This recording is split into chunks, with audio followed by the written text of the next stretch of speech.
working for about 2 hours. Let me show you what he's got done in 2 hours. Ready? There you go. So, you can see now he's working away at the front.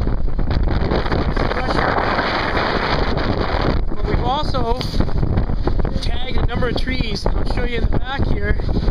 We've now got a bit of a tree farm. So what we always try to do is if there's mature trees on site that we can use again in our landscaping with our new house, is we try and save them. So the owner had already actually made this area a bit of a preserve. He's got a number of plants in the back that we've kind of grouped together there. We've also got trees that we've just pulled out of the front.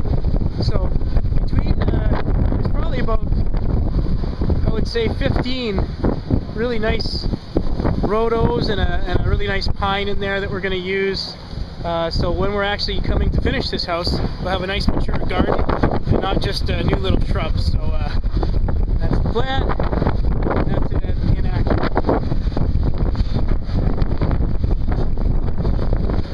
The yard looks a little bit different now.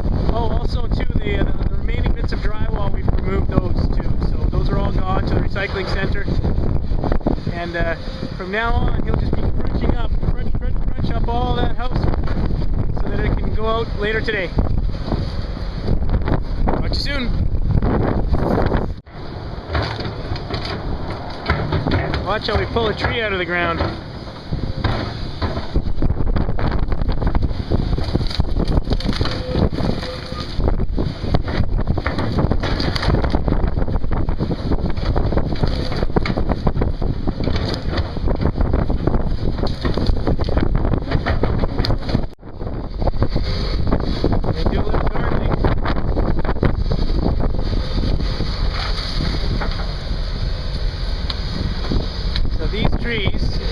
We have permits with the city to remove them. A number of them are considered hazardous. I think this is one of them because it's been wrapped in vine and it's basically dead.